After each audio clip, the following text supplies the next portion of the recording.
Hello everyone, my name is Erica. I'm the coordinator of the Center for Student Success at UAC, and I'd like to welcome you to this video, which will be a short demonstration on how, as a student, you are able to access your personal student email. So first of all, what happens whenever you become a UAC student? You are assigned a specific student ID number, which can vary from 5 numbers to 9-digit numbers. If you do not know what that is, please feel free to contact Student Services as they will be able to help you. The telephone to reach Student Services is 584-4471 with area code of 870. So now that you know what your student ID number is and you're ready to go in there and check your emails, we are going to ask you to go to www.cccua.edu, 3 C's. Once again, the website for the college is www.cccua.edu. Once you are there, you will see this screen, and we have several things available for you here. You can get a hold of us, apply and enroll, programs of study. There's so many things at your fingertips at this point, right?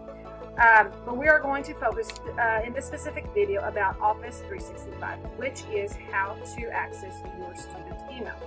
You're going to click on Office 365 and it will take you to a different screen. Okay, so you can see I've got several different logins already available.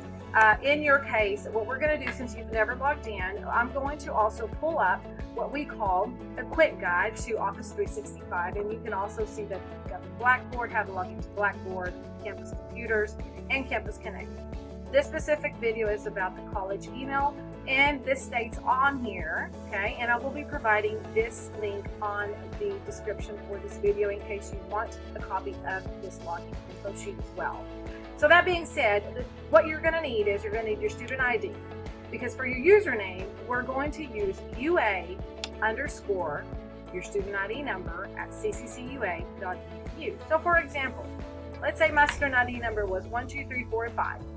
I would, on username, I would actually type in UA underscore 1, 2, 3, 4, 5 at cccua.edu.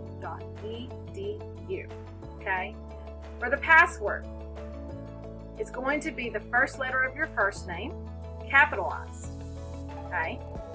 The first letter of your last name, not capitalized, plus your full 8-digit date of birth. So in this example, we see where it says John Smith. John Smith was born on January 15th of 1989. So that would mean that the first letter of your first name, so that would be an uppercase J for John, okay? And then the first letter of your last name, in this case, Smith, it's going to be in lowercase. The S is going to be in lowercase, as you can tell on here. Okay, and then we're going to also include your full 8-digit date of birth. So, John Smith's date of birth is January 15th, 1989. Because he is born in January, we need to add a 0, as you see on here.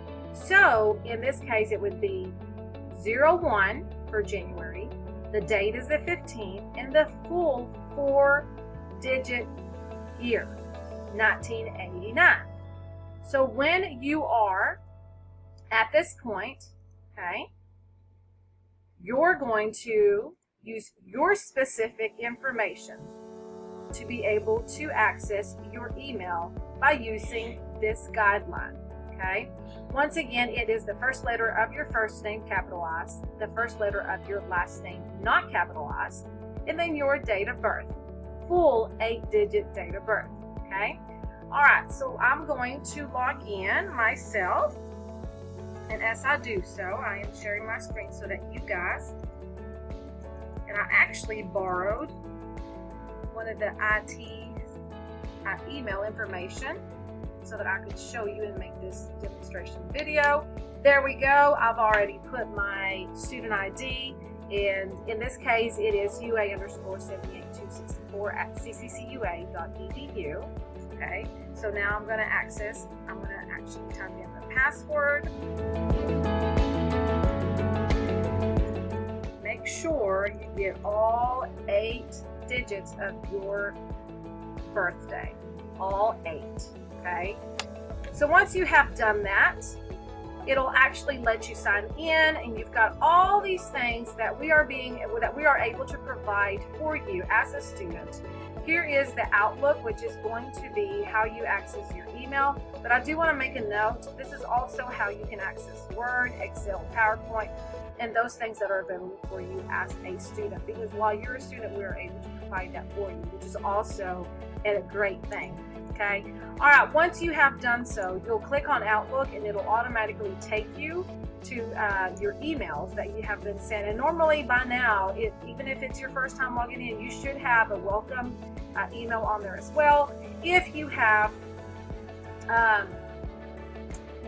okay, here we go. If you have any questions at any time, please don't hesitate to contact Student Services or myself. We will be more than glad to help you. And I say this to say, it is very important to access your email. Oh, I know that we have our personal email, but you should also maintain your student email. Here's why it's important. Whenever financial aid needs to get a hold of you because there's a lacking document, maybe your financial aid is not coming through and you may be wondering why. Maybe they've already reached out to you by email. If Student Services has anything, any lacking documents or anything, their way of reaching out to you is also going to be by email as well. When we have events on campus, this is also our way of letting you know, hey, we're giving out hot dogs in the yard, whatever the case may be. This is also our way to also notify you of upcoming events. Financial aid, I mentioned. We also talk about scholarships. We also send several students information. We send student information about student scholarships through your email. Your instructor is also going to want to maintain communication with you through your email. So it is super important, and please keep this in mind, that you check your student email throughout the entire semester, okay? All right, so that is a quick tutorial on how to access your student email. If you have any questions, once again, we are so glad that you are here. So we're going to help you and do everything that we can to make your transition into UA Cossatot as easy as possible. My name is Erika Buenrostro. Thank you so much for watching. See you later.